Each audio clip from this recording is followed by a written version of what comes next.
Is my screen visible to you? Yes, sir. Visible, sir. Fine. Please answer your attendance. Aditya Kumar.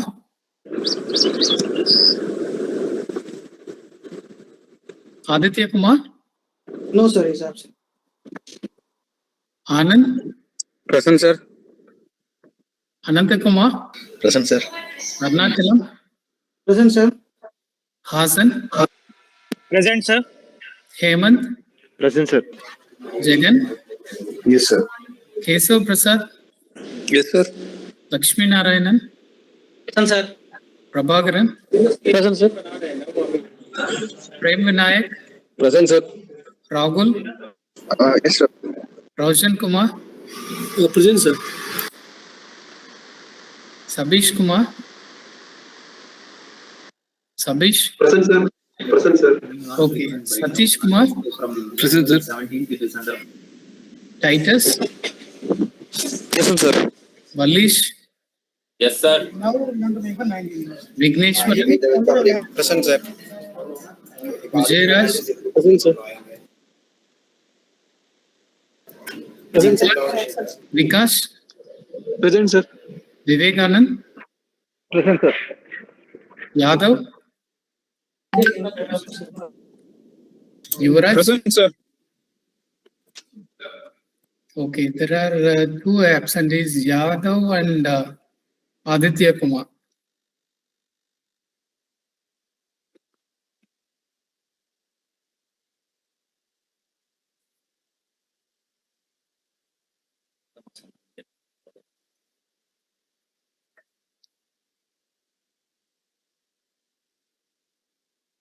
Fine, welcome back. So we are in chapter 3. We are in the last topic of chapter 3. We are discussing about the combustion chambers for spark ignited engine. This is where I have stopped in the previous class. So combustion chambers are the locations in the engine where the combustion phenomena is happening. Okay, so this is the location, and we need to carefully optimize this combustion chamber in order to make the combustion process to be effective.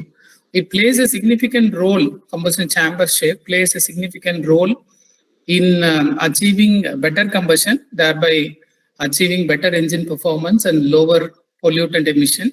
So the role of combustion chamber is significant. What we are looking at in this topic is to see what are the major design considerations when we design a combustion chamber for spark ignited engine. What are the various considerations that we need to give? This we need to look at. The second one, I will also show you some of the typical chamber shapes, combustion chamber shapes for spark ignited engine applications. So when we say that, when we talk about the design aspects of combustion chamber, there are three things as we discussed in the previous class. One, to fix the location for the intake and exhaust valve. Where do we locate intake and exhaust valve will play a role, because the location of intake and exhaust valve plays an important role in injecting the charges and clearing the exhaust gas from the combustion chamber. Second consideration is fixing the location for the spark plug. Spark plug can be located at the center, or we can have an offset, right? We can locate spark plug along the axis of the cylinder, engine cylinder, or it can be offset from the axis. So spark plug location again will play a role because in SI engine, as we discussed, it's a flame propagation based event. Spark plug location will fix the location for forming stable flame, and it also will decide the distance traveled by the flame. From the spark plug location only, the flame propagate across the combustion chamber and consume the fuel air mixture. So the location will play a role in deciding the distance traveled by the flame, to consume the fuel air mixture in the cylinder. Third important consideration is the shape of the cylinder head and piston shape. The piston crown. The piston crown is the top portion of the piston. We can have different shapes for the cylinder head as well as for the piston crown, and the shape of the head and the piston crown will decide the turbulence level inside the engine cylinder, we can create different type of charge motions by suitably shaping the cylinder head as well as piston shape. We already discussed about that. I will give typical schematic involving different piston shape as well as cylinder head. Okay. So these are the different aspects of designing the combustion chambers for SI engine. And when we fix this three intake, exhaust valve location, or spark plug, cylinder head, and piston shape, the considerations we have are, there are three considerations here. One is to increase the power output, achieve higher power output based on the design. Design will play a significant role. Combustion chamber design will play a significant role in influencing the power output, engine power output. It will also affect the thermal efficiency. So in thermal efficiency, as we know, it relates power output with the rate of energy input. Okay, so thermal efficiency should be improved in order to have a better fuel economy, and the combustion chamber design will play a role in influencing this. And the third important role of combustion chamber shape is it will also help in mitigating knocking combustion or abnormal combustion. This is one of the undesirable phenomena. We already discussed the mechanism involved in abnormal combustion. So the chamber shape, combustion chamber shape will play a significant role in avoiding knocking combustion. Okay, so these are the major consideration when we design the combustion chamber for spark ignited engine. So under this, we have different variables as listed out here. To increase power output, I have 4 variables as listed out here. One is, in order to have a higher power output, I should increase compression ratio. Compression ratio will directly affect the total power that is generated, because as you know, higher the compression ratio, higher will be the density, or it will directly affect the mass that we have in the given volume. So we fix compression ratio based on the volume, clearance volume, and swept volume, as we have discussed in the previous class. The ratio of total volume to clearance volume. Total volume is swept volume or displacement volume plus clearance volume. That's the total volume. Okay, so here this displacement volume is based on the cylinder bore and stroke length. So this will decide the capacity of the engine. In a single cylinder engine, it is directly equal to VD. In a multi-cylinder engine, it is multiplied by the number of cylinder. That's the total capacity of the engine. Typically in a motorcycle, as we know, it varies from 100 cc to 150 cc. In passenger car, it's given in liters. Okay. So this is a capacity, engine capacity, and that is based on the compression ratio. If you want more power output, the capacity has to be higher, okay, so that we can fill more charge in the given volume. Okay, so capacity will decide the power output, okay, and we can also change the compression ratio based on varying the clearance volume. Clearance volume is the volume occupied in the cylinder when the piston is at top dead center. Top dead center is the reference point. When the piston is at top dead center, the volume inside the cylinder is referred to as clearance volume. And this clearance volume depends on these variables as highlighted here. One is squeeze height, which is a vertical height between the cylinder head and the piston top. When the piston is at TDC, that is what is the squeeze height. So the volume we have here is dependent directly on the height, squeeze height. It is also dependent on the piston shape and cylinder head shape. We already discussed about that. We can have either a flat piston as well as flat cylinder head as shown here, or you can have different shapes in the piston as well as different shapes in the cylinder head. This different shapes of the piston crown and cylinder head will affect the clearance volume. So the volume will be different based on the shape of the cylinder head as well as the piston crown. It is also dependent on the squeeze height. So these are the variables that affect the total clearance volume, and based on the clearance volume, the compression ratio will vary. Okay. So to increase compression ratio, we need to increase total volume. That is dependent on both clearance and swept volume. Primarily, it is dependent on the swept volume. We can also increase compression ratio by minimizing the clearance volume. That is how you vary compression ratio. And from the perspective of increasing power output, you need to have a higher compression ratio. But I already told you that there is an upper limit for increasing compression ratio in SI engine. That limit is referred to as knock limited compression ratio. the max compression ratio, maximum compression ratio that you can have is limited by the knock criteria.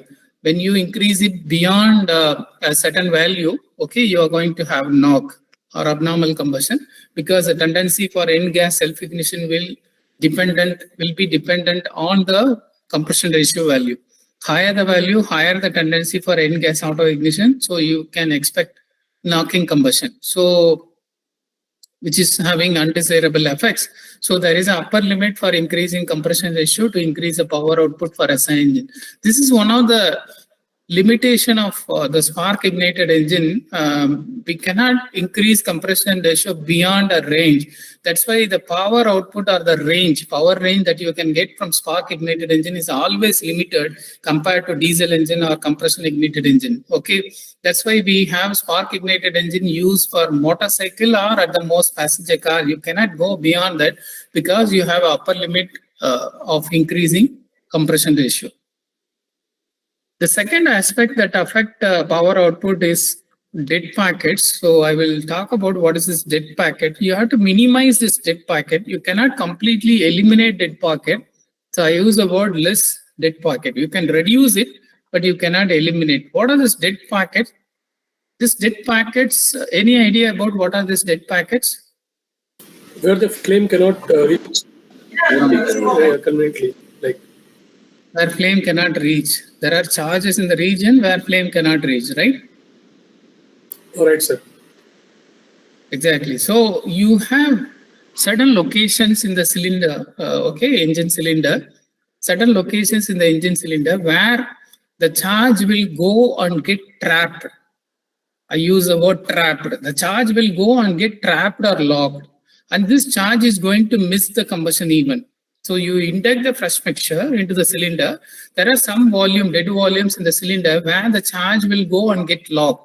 This charge is not going to participate in the main combustion, meaning you are going to miss the energy release from certain fraction of the charge. If the energy release is missed, you know you are not converting that into work, useful work. So basically, dead pockets, when you have higher dead pockets, you are going to trap more charge, and by this you are going to lose the power because that charge is not releasing thermal energy and that is not available for conversion to work. Okay. One of the major dead pocket is called crevice volume. I'm going to talk more about this crevice volume in the second module because it affects the emission or pollutant formation. One of the major dead pocket is this crevice volume. What is this crevice volume? I've shown here the volume between the cylinder liner, as indicated here, cylinder liner or cylinder wall, and the piston. Between the piston and cylinder wall, there is a small radial clearance, as you could see here, small clearance. There is a gap between the piston outer region and the cylinder wall or liner. Okay, there is a small clearance. Okay, through this gap, the charge from the main cylinder, engine cylinder or combustion chamber is going to enter through this clearance and it's going to occupy in this region. You know, piston has three rings, right? Three rings, oil rings and compression rings. And there is a small volume or clearance between the piston and the rings. And there is also radial clearance between the piston and the liner. And through this clearance, the charge will enter from the combustion chamber and it will occupy this available volume. Okay, sometimes if the clearance is more, this will go all the way to the crankcase. This is called blow-by. The charge may go all the way to crankcase. Not only charge, the combusted gas will go and occupy the crankcase. Okay, this is called blow-by. And this happens primarily due to this clearance, radial clearance between the piston and the liner. Okay, so what is the mechanism that drives this flow? Can anyone tell me? What is the mechanism that drives the flow from the combustion chamber to this small volume? Pressure differentials. Pressure difference, as indicated here, the pressure in the cylinder is high, the pressure in this region is low, and this delta P drives the flow from the main combustion chamber into this radial clearance, and that's why this is called dead packet. This fresh charge, apart from the gas, burn gas, fresh charge can also go and get trapped in this radial clearance. So when the charge goes and get into this region, okay, crevice region, it will miss the main combustion even, right? When this charge can go back into the cylinder, when the reverse flow will happen? If the pressure is reversed in that sense, like delta P is. Yeah, again, there is a gradient you need, but in this case, the pressure in the cylinder should be lower, the pressure in the crevice region should be higher. Then only the reverse flow can happen. So, sorry? During suction strokes. During suction or at the end of combustion, right? During later part of combustion, near the exhaust, end of exhaust and show. So this happens during, this doesn't happen during the combustion even where the pressure is considerably high here. The pressure drop will be considerably lower during the exhaust stroke or at the end of exhaust stroke. So only during that time the pressure here is less, the pressure in the crevice will be more. So there is a reverse flow or back flow of charge trapped from the crevice region to the combustion chamber. But by the time, since the pressure and temperature in the cylinder is very low, this charge cannot burn. That's why this charge misses the main combustion, and what will happen is this charge will go along with the exhaust gas. So it will contribute to unburned hydrocarbon emission because this charge is unburned. Whatever you have in the crevice is unburned because it misses the main combustion even, and it goes back to the cylinder during the exhaust stroke. So thus, this charge is carried along with the exhaust gas through the tailpipe, and it is discharged into the surrounding atmosphere. So that's why this is one of the important source for unburned hydrocarbon emission from the engine, IC engine. All this happens primarily because of this radial clearance. I said this clearance can be reduced, but you cannot eliminate this clearance. Can anyone tell me why?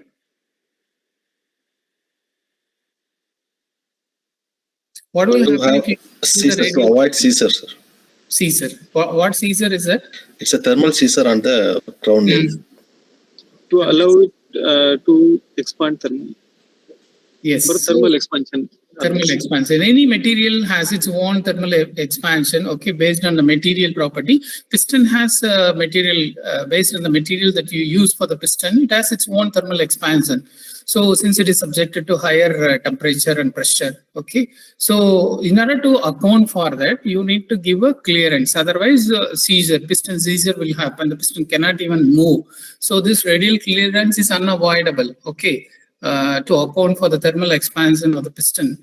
You cannot eliminate it, but you can minimize it. Otherwise, you are going to have a larger flow of charge into this region, and you are going to lose. There are two effects. One, increase in unburned emissions. Second one, you will have a power loss as indicated here, because this is one of the variable that affect the power output of the engine. So it all depends on how you design these dead pockets, how you design a dead pocket like crevices. Crevices is one such dead pocket. There are other dead pockets. Suppose if you have uneven surface like valves, cylinder head, any uneven surface in the, so this uneven surface is not visible through the naked eye. If you see through a microscope, okay, you can see that if there are uneven surfaces, unmachined or unfinished surfaces, it will also result in locking some charge in that, okay.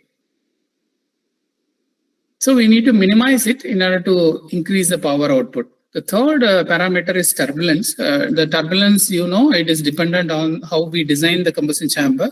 We need to have optimum turbulence. We already discussed about how we can create turbulence. You can do it either during the intake stroke by having a manifold like this, which is a helical, or you can do it during the compression stroke, okay, by shaping the cylinder head and piston crown.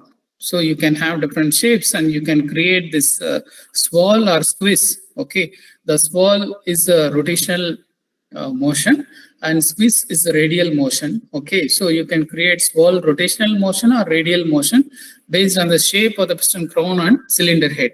So that is how you create appreciable fluid motion or turbulence in the cylinder. This helps in enhancing the flame velocity. So combustion duration will be less, and that will minimize the loss. That will minimize the heat loss, because the longer the combustion duration, more will be the heat loss. So the effect on power output here is through enhancing the burn rate and minimizing the loss. but it cannot be too high also. Too high turbulence will also increase heat loss, because the heat loss is a function of several variables. So one of the variable is H, heat transfer coefficient. By convective mode, H, variation in H will play a significant role.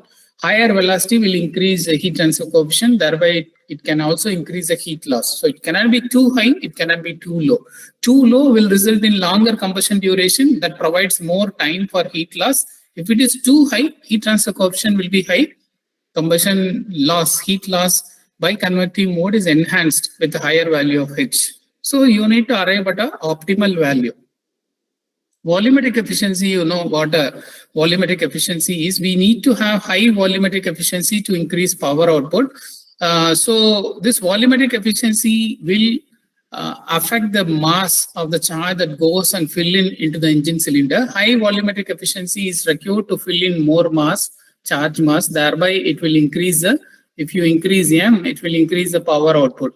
That's the reason why we go for supercharging or turbocharging. Even in naturally aspirated engine, if the pressure drop in the intake line is more, any pressure drop in the intake line will result in drop in volumetric efficiency. So what I mean to say here is we need to have minimal restriction in the intake line to avoid pressure drop.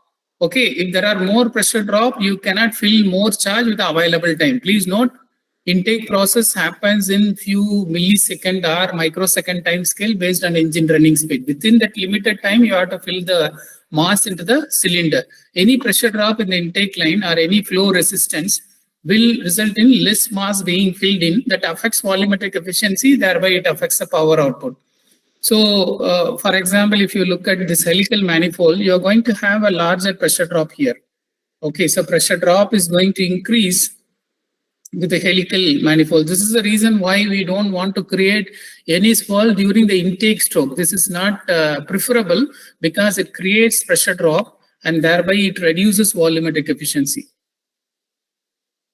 So instead, if you have a straight manifold, you are going to have a minimal pressure drop and thereby volumetric efficiency will be improved. That directly impact the power output of the engine. So how you design your intake manifold and how you design the valves, we need to have a larger valve size, okay, so that you can fill in more. Valve size and the pressure drop in the intake line, all this affects volumetric efficiency. That's going to affect the power output. The second criteria is thermal efficiency. Thermal efficiency depends not only on the power output, it depends on how efficiently you are converting the input thermal energy into work. So it relates power output with the rate of energy input. That is what is thermal efficiency. So this should be higher, and this is dependent on how you design the combustion chamber. One of the major effect of combustion chamber design is the way you design the combustion chamber is going to affect the heat loss, right? So you need to ensure that you are creating minimal heat loss with the combustion chamber design, and this heat loss is dependent on surface to volume ratio of the combustion chamber. I will show you typical designs of the combustion chamber and how the surface to volume ratio varies.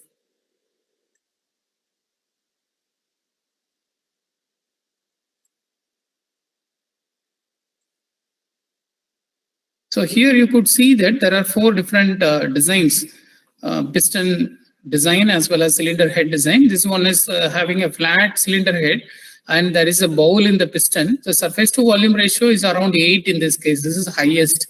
Flat cylinder head and a bowl in the piston has a surface to volume ratio of 8. The second one is pancake, wherein you have a flat cylinder head, flat piston, surface to volume ratio is reduced little bit. Hemisphere, you have a hemispherical cylinder head, flat piston top. You have a surface to volume ratio of around 6.6, which is much lower than this case. The last design, you have a hemispherical cylinder head, you have a hemispherical piston crown. This is called double hemispherical design. This is having the minimal surface to volume ratio. This one is having the maximum surface to volume ratio. If you have a higher surface to volume ratio, the problem is you will have a more heat loss. The heat loss from the combustion chamber to the coolant, which flows in the cooling water jacket, dependent on the area available for heat transfer. When you have more surface available here, you can expect more heat loss to the coolant, and that will reduce the available power, that will reduce the thermal efficiency because you are not converting that into work. Okay, so thus the shape of the cylinder head and the shape of the piston affect the surface to volume ratio here, and thereby it affects the heat loss, and through heat loss it affects the thermal efficiency.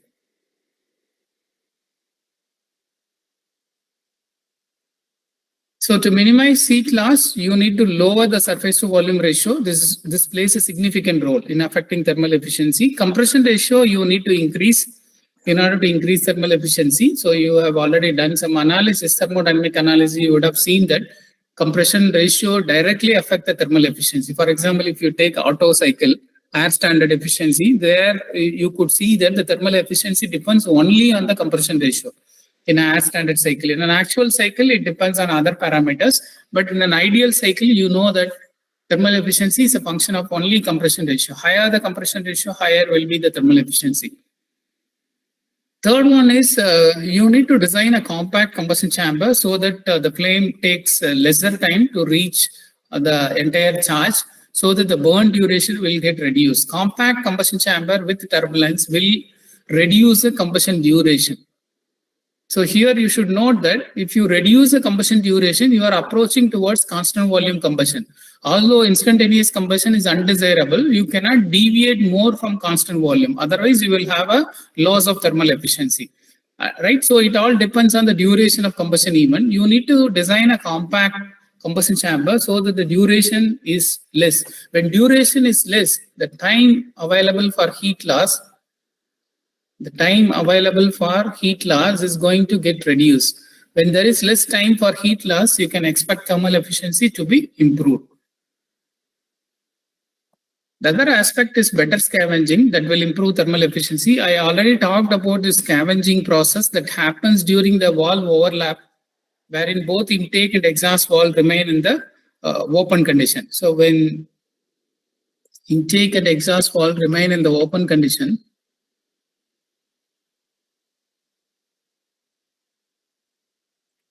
so you have charge coming in through the intake valve and exhaust gas leaving the cylinder through the exhaust valve. Okay, so the charged fresh mixture enters into cylinder with some velocity. This velocity at which the charge enters will help in clearing the exhaust gas from the cylinder. Okay, the charge enters at some velocity and this helps in driving the exhaust gas from this region to the exhaust manifold. Right, so it helps in the way you design intake and exhaust valve will affect the scavenging process. This is what I mean by scavenging. Scavenging is the process of utilizing intake charge velocity to clear the exhaust gas. That is what is meant by scavenging. So this depends on how we design the intake valve and exhaust valve location. If you design it effectively, the charge during the valve overlap period, the fresh charge will help in clearing the exhaust gas effectively. Okay, and this will improve the thermal efficiency because any residual that remains in the cylinder after the exhaust process is over is going to affect the quality of the combustion event. It's going to deteriorate the combustion quality because this products of combustion has two effects, as I have already discussed. One is it reduces oxygen availability. Second effect is it reduces temperature because of the high specific heat constituent. It reduces in-cylinder temperature. The combined effect of less oxygen and less temperature is lower combustion efficiency. So combustion won't happen effectively. You will have a loss of power, loss of thermal efficiency. Okay, so that is how the chamber design affects scavenging process and thereby it affects the thermal efficiency of the engine. The last one, smoother engine operation without knocking. It again is dependent on how you shape the piston and cylinder head. You have to design it in such a way that the flame travels quickly and reaches the end gas. When the flame takes more time to reach end gas, we know that the end gas auto ignition tendency is high. Okay, and thereby the knocking tendency will increase. So the way you design the piston and cylinder head affect the flame travel distance as well as flame travel time. We have to ensure that it reaches the end gas quickly, and this depends on the combustion chamber shape. Okay, so knocking is also affected by the shape of the combustion chamber. So these are all the different variables that you can look at when we design the combustion chamber, so that you can increase power output, thermal efficiency, and we can ensure that the combustion event is smoother without any knocking.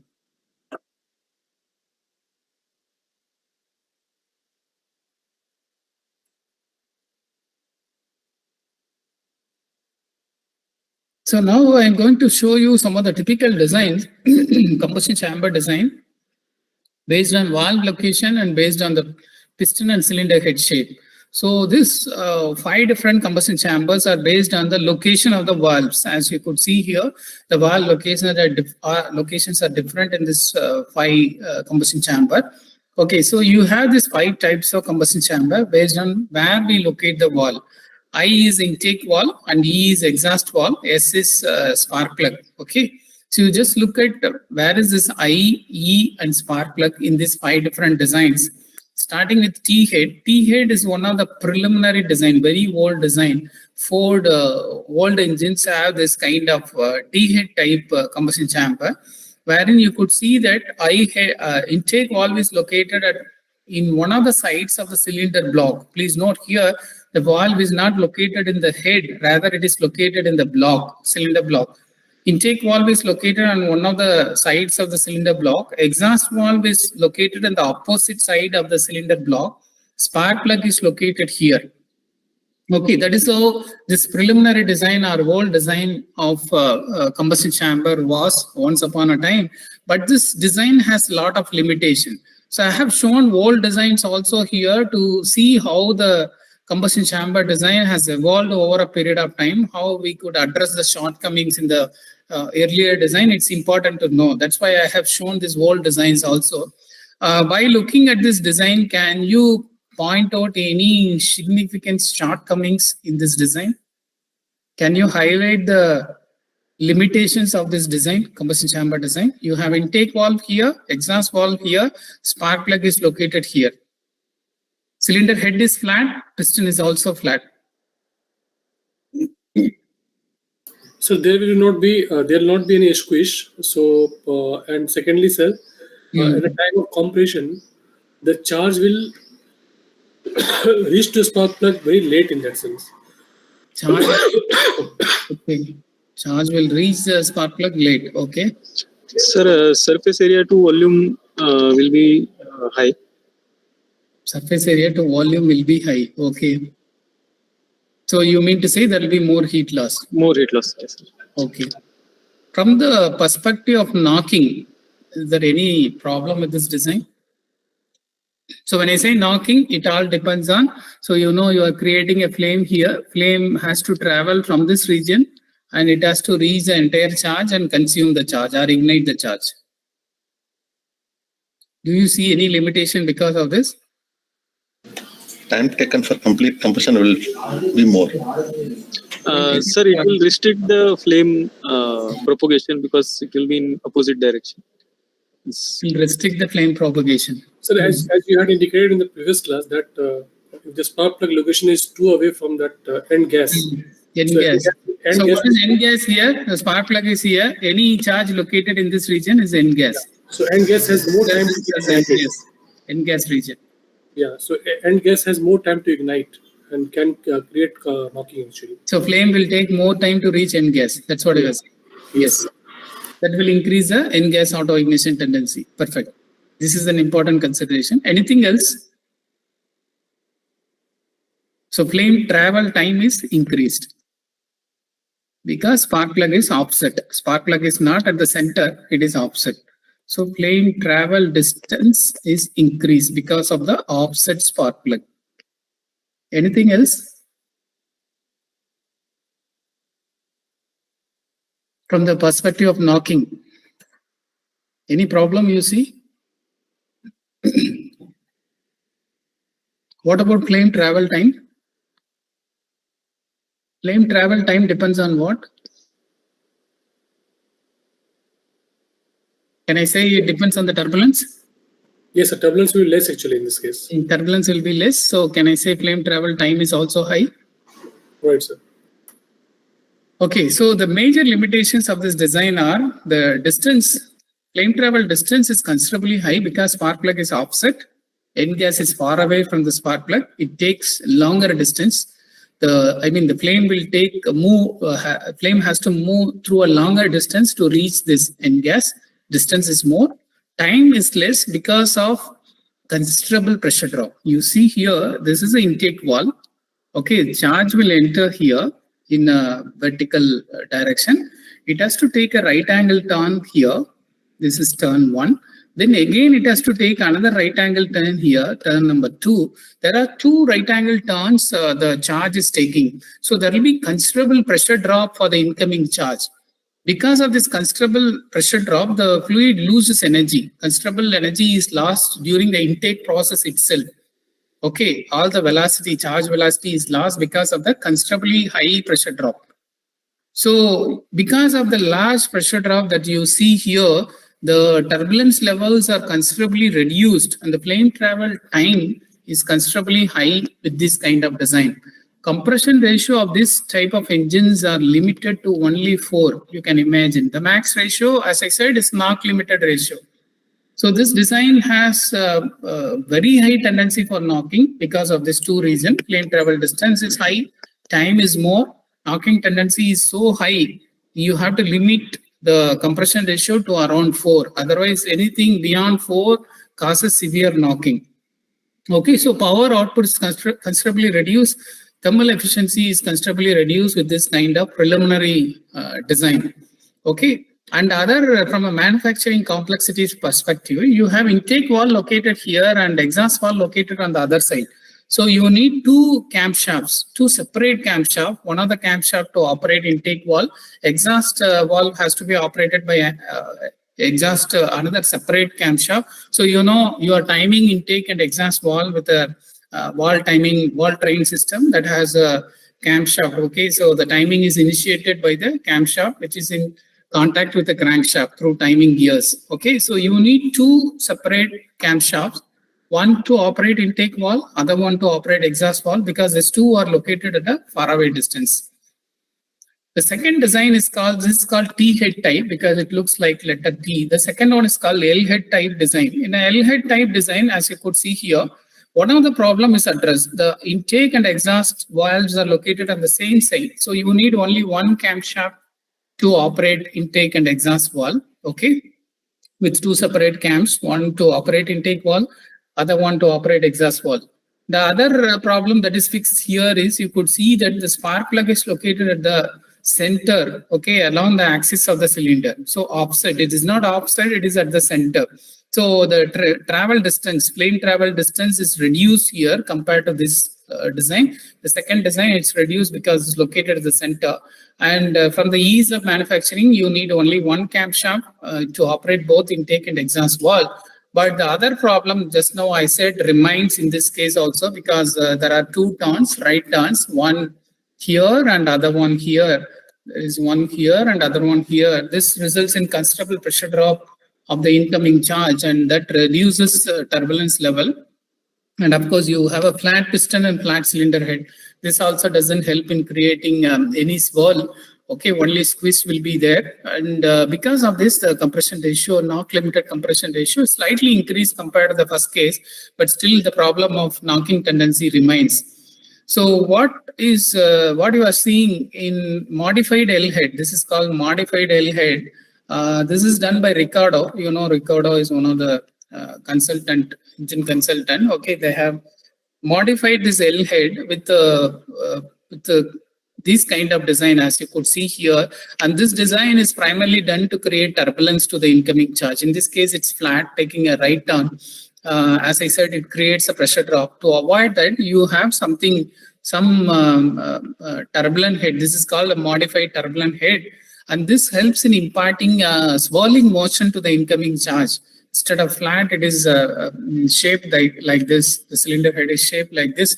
It helps in imparting circular motion to the incoming charge, create turbulence. And you could see that the spark plug is located at the effective center. We call it as effective center of the combustion chamber, wherein most of the charge is located. Only a small charge will be located here. This is the N-gas region. Also, you could see anything you notice with the N-gas region. that is a positive effect. That will have a positive effect. Did you notice any positive effect with the N-gas location? This is N-gas location. The volume is low. The amount of charge in the N-gas. Volume is less. Okay, so can I say that the surface to volume ratio is high because of the less volume? Surface to volume ratio is high, right? In this region, if you look at, there is less volume and there is more surface. So surface to volume ratio of the N-gas region is high. What is the advantage in having higher surface to volume ratio for the N-gas? Good transfer the N-gas. So it will be less hot spots. Can I say that heat loss is increased from the N-gas? Yes, sir. Yes, sir. When heat loss is increased from N-gas, it will retain N-gas at a lower temperature. Can I say that? Yes, sir. Yes, sir. Temperature of the N-gas will be reduced because it's losing more heat, right? N-gas is losing more heat because of higher surface to volume ratio. This is one of the advantage of the design. You have a higher surface to volume ratio for the N-gas that will enhance heat loss from the N-gas location. Okay, this increased heat loss from the N-gas location will result in lower temperature for the N-gas that will help in minimizing the knocking tendency. Okay, so these are the positive aspects of this design. There is an incoming charge turbulence created because of this modified cylinder head. Okay, and the spark plug is located at the effective center where most of the charge is accessed.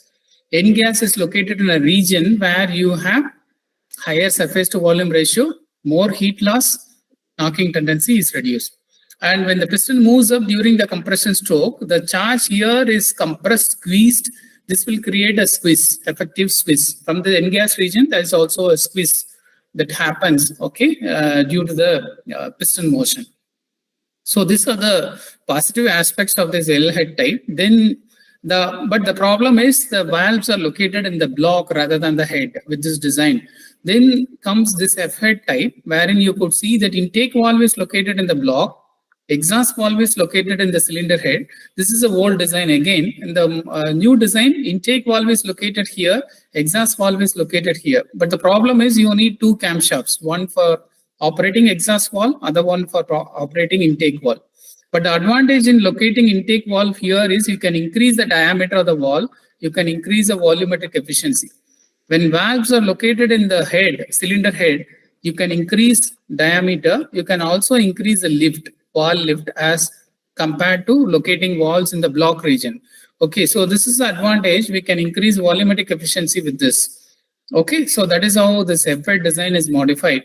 And here also you have a larger surface to volume ratio in the N-gas location. Spark plug is located in the region where most of the charge is accessed. Only a small charge is located here where you have a higher surface to volume ratio.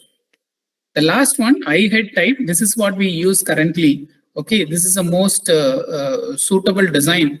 Here, both the valves are located here in the head. You have higher volumetric efficiency. Because of this, you can increase the valve dia, you can also increase the lift, and you could see that you have a hemispherical cylinder head, and this will considerably reduce the surface to volume ratio. Heat loss is considerably less, overall heat loss, and that will increase the thermal efficiency of the engine. Okay, so I head type is what we use currently based on valve location, wherein both intake and exhaust valve are located in the cylinder head, and that improves volumetric efficiency considerably.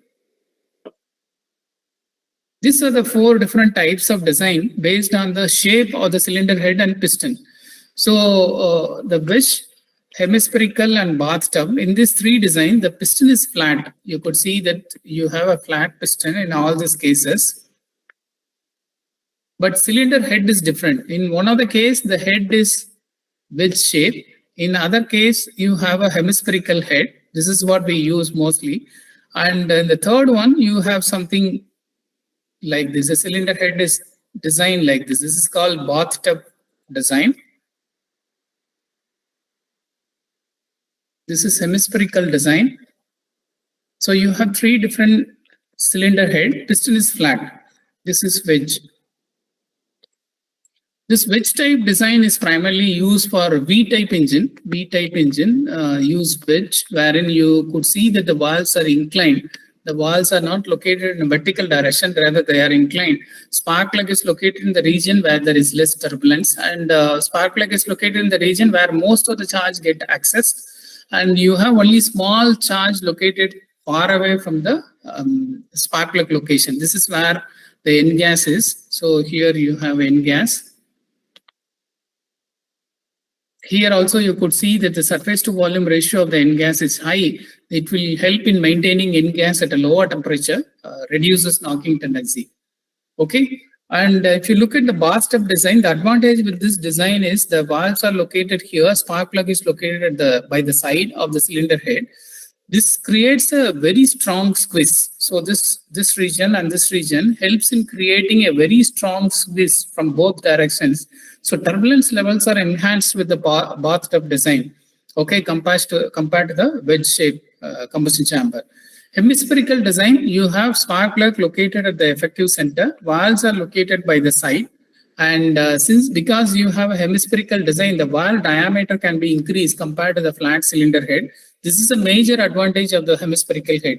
And valve lift can also be increased. So this considerably increases volumetric efficiency, and overall surface to volume ratio is reduced, and that reduces the heat loss from the combustion chamber, which will increase the thermal efficiency. The other one, bowl in piston design, is having a flat cylinder head, but you have a bowl in the piston. Okay, cylinder head is flat, but the piston is having a bowl. This design is generally used for CI engine, compression ignition engine, not an SI engine. Can anyone tell me the limitation of this design, having a bowl in the piston?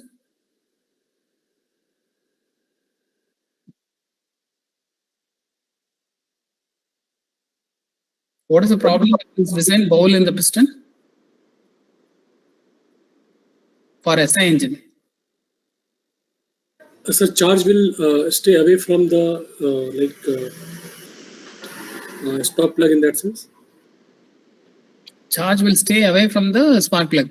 While flame development period, the availability of charge at this spark plug will be lesser compared to if you are not having the ball in piston. Okay. Any other problem you see because of the piston shape? Sir, will it cause some internal turbulence and reduce the volumetric efficiency? Internal turbulence won't reduce volumetric efficiency. Volumetric efficiency, you need to consider only intake process. Volumetric efficiency is based on how much you fill. How much you fill is based on the intake process, only intake process. Secondly, sorry, sir, one more point I want to tell is basically it might reduce the, what I want to say is overall turbulence of the charge. Overall turbulence of the charge. Okay. Yes, because it's going to increase turbulence, in fact, because you have squeeze radial motion from the end. You also have swirl circular motion because of the bowl. The problem with this design is you are increasing the surface of the piston. You see here, compared to the flat, in the bowl, you are increasing the surface of the piston. Because of this, the piston is subjected to enormous thermal stress. The area exposed to hot combustion gases, the piston surface area exposed to hot combustion gases is increased considerably when you have a bowl instead of a flat piston. So I'm comparing flat piston and the bowl piston. You are increasing the surface of the piston exposed to hot combustion gases. So thermal stresses are increased when you have a bowl in the piston. The problem in having such a design for SI engine is SI engine operating temperatures are considerably high compared to CI engine. Can anyone tell me why? SI engine operating temperatures are considerably high compared to CI engine. So if you compare, make a one-to-one comparison. Because of stoichiometric ratio, rich and mixture. Yes, any comparison, you have to make it a fair comparison. For similar power rating, if you compare SI and CI, SI operating temperature is considerably high because you have a fee close to 1 or 1.1, slightly rich. What is the fee for CI engine? I already discussed this. 0.4 to 0.8. 0.4 to 0.8. Yeah, 0.8. But low load, you have around 0.4, very low, more XSR. So operating temperature of CI engine is low. Operating temperature of SI engine is high because of change in the phi value for the two engines. So if you provide a bowl with increased area exposed to hot combustion gases, the temperature in the cylinder is so high. And this creates enormous thermal stress on the piston. So to withstand that high thermal stress, you have to increase the mass of the piston. You have to increase the mass of the piston. Piston weighs more. Otherwise, there will be a failure of the piston because of the higher temperature, and the associated thermal stress will lead to piston failure. So SI engine, you cannot afford to have such a design. That's why you see most of the SI engine will have a flat piston. Even if there is a bowl, it will be a minimal, there will be a considerable decrease in the depth. They will reduce it, okay? An increase in depth will increase the surface area exposed to the hot combustion gases. That will increase thermal stress, that will increase the load on the piston. So piston has to be heavy to withstand this high thermal stress. You need to increase the mass of the pistons. That's why it is not preferable to have such a bowl design in SI engine, right? Rather, we prefer to have a flat piston. And we generally use this bowl in piston design for CI engine. Later on, when we discuss about combustion chamber for CI engine, I will talk about why we need a bowl for CI engine piston and not for SI engine piston. SI engine, that's just now I said that it will increase the thermal stresses. It's time up. I stop here. If you have any questions, I can take your questions.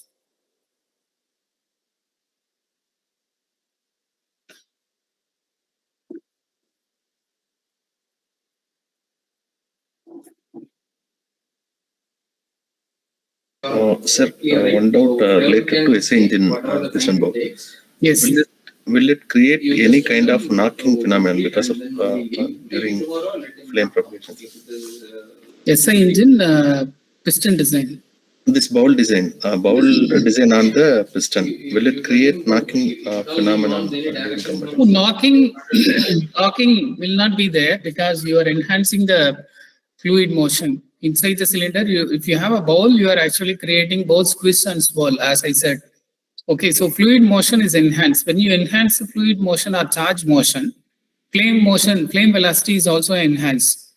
When you increase flame velocity, the tendency for knocking will get reduced. Okay, sir. So by the time you leave, you inform him. Okay. Sir, you had mentioned about the thermal stresses, right, on the final stuff. So because of that, there will be some cracking on the interface between the hemisphere ending and the flat surface, right? Will be there. Yeah, you can expect any kind of abnormalities because of high thermal stress. It depends on the value of the thermal stress. But eventually, it will lead to quick failure of the piston. Otherwise, you have to increase the mass of the piston to withstand the high stress. Okay. Piston will weigh more. Piston will weigh more compared to the normal piston. But even if we do that, there will be some localized defects anyway, right? Yes, because of very high temperature. Yeah. Okay. Okay, so it's time up. I will see you tomorrow at 6 o'clock. I stop here. Thank you. Thank you, sir. Okay.